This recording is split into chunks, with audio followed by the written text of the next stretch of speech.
What's up, guys? We're here for another video.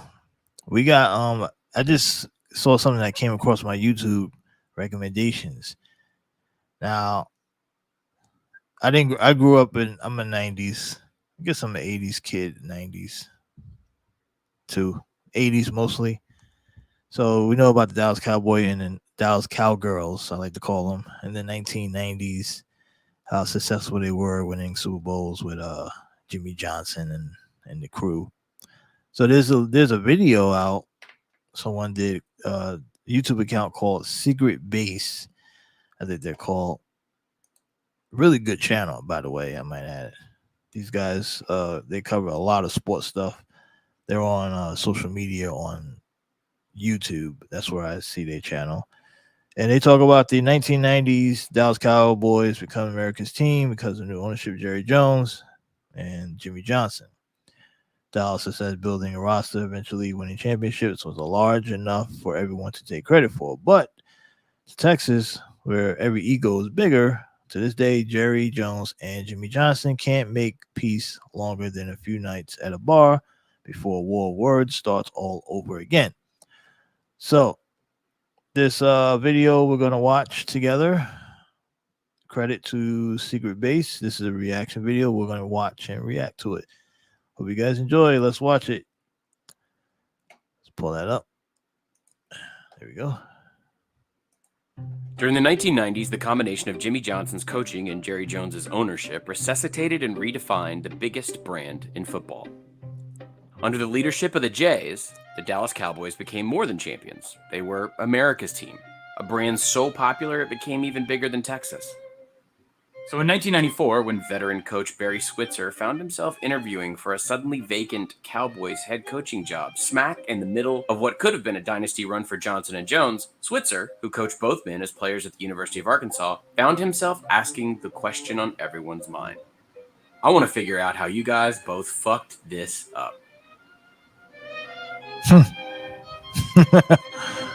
That's a good question. Decades before they reinvented football's most famous star, Jones and Johnson met as linemen for the Razorbacks in the 1960s. Jones, a middle-class kid from Little Rock, played offensive line, and Johnson, who grew up poor in the Texas Gulf, was opposite him on defense. After their college playing days netted them a national title, Johnson immediately made the jump to coaching. In 1984, Johnson succeeded the legendary Howard Schnellenberger at the University of Miami, eventually winning a national championship during a dominant run with the Canes. Meanwhile, Jones floundered in restaurants and real estate until he made his first million in the world of 1970s oil wildcatters. Over time, Jones became an energy and real estate mogul, with a fortune big enough to purchase a languishing Cowboys franchise in 1989 from H.R. Bum Bright. His first order of business was to fire the legendary two-time Super Bowl winning head coach Tom Landry. Then Jones booted... See, look at that. So he fired Tom Landry, who was a legend in his own right. So big deal. I mean, you take over an NFL franchise straight up, you gotta make some big moves. And Jerry wasn't afraid, right? Jerry's like, look, you gotta give Jerry credit. He came in swinging out the box. GM Tex Schramm and put himself in the role. Jones and Johnson were never close friends, but had stayed in touch over the years. Jones even helped put in a good word to get Johnson his first head coaching job at Oklahoma State. But just as Jones bought a Dallas franchise bleeding money off the field and losing on it, Johnson was red hot, riding a 52-9 run with the Hurricanes. Yeah. Johnson loved Miami, but the allure of the NFL and rebuilding the legendary Cowboys brand was too much. To get Johnson to leave one dynasty in hopes of building another, Jones convinced his old teammate with one simple agreement. Johnson would have complete control over the football, and Jones all the business. This seemingly simple arrangement would be the root cause of all the strife to come. So he was like, hey, Jimmy, you want to come? Now, you know, Jerry Jones ain't giving up all the power. It had to be hard for Jerry to sit back like, yeah, I'm going to give you all the keys to the castle, and I want to have my handprint all over the franchise. Because you see Jerry Jones today, he just cannot give up power. He doesn't want to. He feel like he got to control every single aspect of the franchise, and probably explains why the Cowgirls ain't that good today. I mean, they're good, but they're not Super Bowl winning. They're not winning Super Bowls. Uh, Pretty interesting. Let's see the rest of this. To this day, Johnson says he was the sole decision maker in free agency, trades, and drafts, while Jones, the self appointed general manager, claims he helped architect the roster of what would become America's team. Now, look, I think Jimmy Johnson probably gets most of the credit because, as they said, Jerry Jones had to give up football operations to Jimmy Johnson. Do we really believe, knowing what we know today about Jerry Jones and how awful he is as a GM and person that putting pieces together, do we really believe that Jerry Jones is the sole reason that Jimmy Johnson didn't really wasn't the sole? I'm not saying Jimmy Johnson was 100% the sole because we know you have to get approval from the owners to make certain moves, right? It's kind of like saying, is Brian Cashman the sole reason why the Yankees were great? Well, he had to get permission from the Steinbrenners, to put the team together. But I don't know. I think I would side with Jimmy Johnson on this. I think Jimmy has a point, and just from the outside looking in, I don't know if you're a Cowgirls fan and you disagree. Let us know in the comments what you think. But I'm tending to lead with Jimmy Johnson on this. Probably 80-20. The city of Dallas's reputation in the 1980s was as a glitzy boomtown, a culture constructed to coddle the kind of millionaires who couldn't truly feel rich unless they were showing it. Jones and Johnson were both overqualified to fix the Cowboys, and success seemed inevitable, but as archetypes of both their respective industries and the era, they were doomed. Johnson and/or Jones stripped the Cowboys down and rebuilt through a painful 1-15 season in 1989. After finishing 7-9 in 1990, proof of concept was evident, as was Jones's growing awareness that Johnson's football success, although minor to that point, drew way more attention than any of the sweeping moves Jones had made to turn the franchise profitable again. I can make $5 million and no one gives a shit. I want to have some of that fun.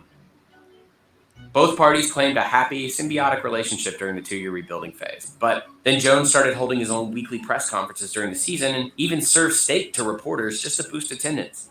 As for Johnson, already a proven winner and on the cusp of breaking through as a pro coach, he wasn't interested in sharing credit for his good work with an increasingly public-facing owner.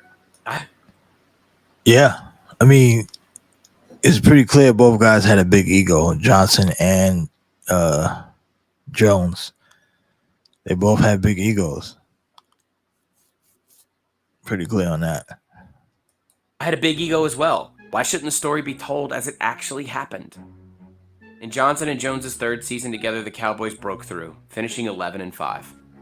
Johnson claims in his autobiography that after the Cowboys started winning, Jones offered to rework his head coaching contract 3 different times if Jones could take some form of roster control back in writing.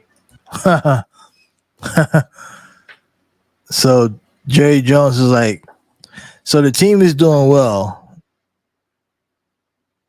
And Jerry Jones comes back and says, well,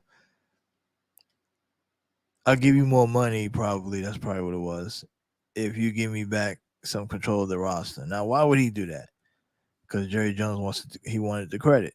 He felt like he saw what he said previously. He said, I can make $5 million and no one gives a shit. So Jerry Jones definitely was stung. He wanted the credit, which to me shows more proof that Jimmy Johnson was the leader of this operation fully. And Jerry Jones was jealous, even though he was the owner. But he also wanted to win.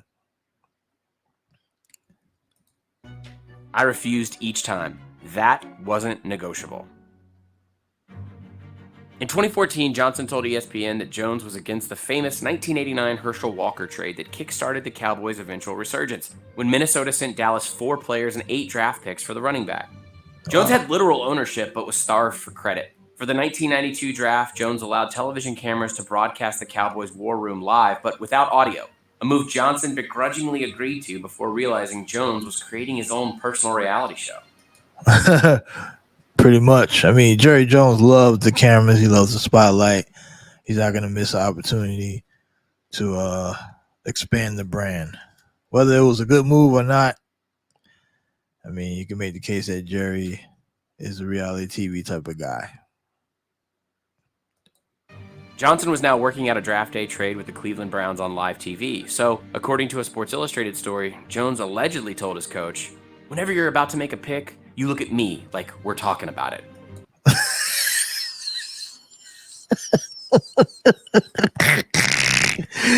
You look at me like, oh man, that's good. Oh man, oh my god. He want to make it seem like Jerry's giving an okay, like Jerry's move. Damn, this dude really had a big problem. Now I might have to go 85-15 now. I was at 80-20. I might have to bump that up to 85-15 Jimmy Johnson. Wow.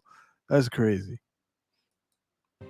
In the 1992 and 93 seasons, the Cowboys would win back-to-back Super Bowls over the Buffalo Bills, ensconcing both men as NFL legends and cementing the Cowboys as both a nationally popular. Look at the creep Bill Clinton. I mean, look, the 90s was a great time, besides the Cowgirls winning Super Bowls and Bill Clinton. Besides that, 90s was a pretty good time. I must admit. Popular brand and a burgeoning dynasty. But behind the scenes, Johnson and Jones were barely speaking, often battling over petty grievances and a long-term war over who was most responsible for the wild success at hand. It seemed like Jerry Jones was the petty one, at least from this angle. Now, a lot of this stuff is being quoted out of Jimmy Johnson's book, so of course we have to take that for what it is. I mean, I'm pretty sure, like I can almost guarantee, like if we got quotes from Jerry Jones, it would probably be a whole nother thing. So I have to keep that in mind as I'm reacting, of course. In his book, Johnson claims that winning on the field only made his life inside the franchise worse. "My deteriorating relationship with Jerry was compounded by the draining role I played in driving the team to a second Super Bowl title." In December of 93, during the run to another championship, a frustrated Johnson told reporters that the idea of coaching the brand new Jacksonville Jaguars franchise was intriguing, a comment years later he admitted was just public posturing to irk Jones. Oh man, so Jerry Johnson was like, "Shit, I'm gonna piss Jerry Jones off." I don't know if that was a good idea. That might have been stupid. But when you're dealing with two guys with big egos, and obviously Jimmy Johnson now has the Super Bowls to prove it, he could, he's probably got even bolder and even bigger ego than he had before he got to Dallas. It worked, and behind the scenes, his owner was enraged at the idea of Johnson leaving to coach an expansion team. To this point, the pair's battle for credit was at best a media sideshow, eclipsed by the on-field success of 2 titles and a core of Pro Bowlers intact. All that changed in March of 1994. Yeah, According to multiple reports, and Johnson himself, the undoing began at the league meetings in Orlando. An allegedly inebriated Jones wandered over to a table where Johnson and various former Cowboys assistant coaches and their wives were eating dinner, and proposed a toast to Dallas's championships. When Johnson's table, some of whom had been fired by Jones, returned the proposal with blank faces and dirty looks, Jones stormed off swearing. Later that night, Jones would tell 2 Dallas Morning News reporters, quote, "There are 500 coaches who could have won the Super Bowl with our team." That comment, along with what Johnson believed was consistent leaks from Jones to the Fort Worth Star-Telegram to smear Johnson's commitment to the franchise, was a bridge too far. Fuck you, Jerry. Woo! Oh my god, that's funny. I mean, the drama between these two is gold. In March of 1994, Johnson and Jones publicly announced Johnson's departure from the franchise, including a $2 million contract buyout. Damn. Johnson was leaving a dynasty at its peak in the $2 million. That's a lot. That's big money, baby. Just to walk away. Football world in shock. Predictably, neither party retreated from the spotlight. After the breakup, Jones became the most visible owner in the NFL, and maybe all of professional sports. The Cowboys hired Switzer, another Razorback buddy who Johnson felt embodied Jones's 500 comment. The former national title winner at Oklahoma had been retired for 5 years, but Jimmy and Jerry's mutual friends still managed to pilot their roster to another Super Bowl win in 1995. As of 2023, Jones is still the Cowboys owner and general manager. After a mediocre stint with the Miami Dolphins, Johnson retired and became a weekly television fixture with Fox. Just as the America's Team run of the 90s faded into history, the pair began a fresh war of words. Stories about how and why those Cowboys of old became both popular and apocryphal, and the two could debate authorship all over again. Damn. In 2014, ESPN published a huge profile on Jones, who finally summed up his disdain for Johnson as an issue of loyalty. Disloyalty. I had paid so many times a higher price to get to be there than he had paid. It was unbelievable. When reached for comment in return, Johnson said that Jones came off, quote, like a rich asshole in the story. A rich asshole. Oh, these quotes are lovely. But if time heals all wounds, in Dallas, Texas, a good marketing campaign is a faster salve. In 2017, the long-estranged Jones and Johnson were physically reunited at a United Way event to celebrate the 25th anniversary of the Cowboys' 1992 championship. That night, Jones seemed to amend his famous 500 quote with a mea culpa about his former head coach. There's no question the contribution that he made to the success. Johnson was worth 5 number 1 picks to be the Cowboys coach. Weirdly, at the same event, Cowboys legend Emmitt Smith blamed the media for overplaying their beef. Jimmy's been supportive of Jerry, just like Jerry's been supportive of Jimmy. Ironically, the pair made it a point to compliment each other to the local media, the exact arena where they'd sparred decades back. Jerry was especially honest. Jimmy and I really understand the circumstances. I've always had to overlook his foils, but he's had to overlook mine too. Decades after that meeting with Switzer in 94, Jones told the story to the media, and when asked if he could answer Switzer's question today, he admitted he couldn't. I've never been able to know why I fucked it up. By January of 2020, this beef seemed all but cooked. Johnson was inducted into the Hall of Fame, celebrated by Jones with a big congratulatory media statement. The exact kind of display the owner used to infuriate his coach with was now a gesture of honest appreciation. The following summer, Jones had even teared up while admitting he meddled too much with his 1 in 500 Super Bowl winner. Jimmy's a great coach. It was my job to keep it together. Should have had deference to something that was working good. But egos like these keep growing right alongside with their age. In 2021, Jones announced that Johnson would be inducted into the Cowboys Ring of Honor, joining his former players Smith, Troy Aikman, and Michael Irvin. At the time of the announcement, Johnson picked at his sensitive old boss, asking if he'd be inducted, quote, while I'm alive? With Jones seemingly at his most humble state in decades, at least publicly, Johnson piled on, telling the media, Jerry doesn't ever want to admit he's wrong. Over a year after the announcement of Johnson's induction to the Ring of Honor, no date had been set. When pressed by local media about the event in 2022, Jones reverted back to his confrontational state. I get to make that decision. It isn't, at the end of the day, all tailored around whether Jimmy is sniveling or not. Who's good? What's wrong with Jerry? Jerry's out of control. Jesus Christ. Just put the guy in already. Just admit that Jimmy Johnson was the greatest thing that ever happened to the Dallas Cowboys. Just admit that, Jerry. Jesus. Is it that hard? Like I bet when he's on his deathbed, he's still gonna be like, I was responsible. I was all me. Like, come on. Johnson, of course, used that comment to make a fresh round through the media, saying he, quote, never sniveled in his life. For years, both men refused to publicly acknowledge each other's role in a success that's become legend, a success that looks big enough to share, at least from outside of Dallas, Texas. And then, after eventually relenting and doing just that, for no good reason, Johnson and Jones just couldn't let it be. In the Jerry and Me chapter of his 2022 autobiography, Johnson claimed that no one understands his relationship with Jones because, quote, I don't even understand my relationship with Jerry. He also retold his version of the Hall of Fame induction in 21, inadvertently capturing both the emotional depth of their respect for one another, but also their fragility of ego. I know how much you contributed to my success, Jerry told me. I love you. I love you too, I said. But at times I hate you. At times, I hate you too.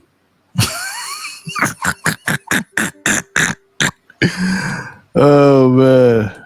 That was good. So they're going to take that to the grave. They're going to hate each other all the way into their deathbeds. Wow. The Cowgirl franchise The Dallas Cowgirls. Oh man, you gotta like it. You gotta like it. I don't know. What do you guys think about that? Do you think who do you think is more responsible for the Cowgirls' success in the '90s? Jimmy Johnson or Jerry Jones? Let us know in the comments. And don't forget to like and subscribe to the channel. Also, hit the bell for notifications. Sports page run by sports fans. Peace.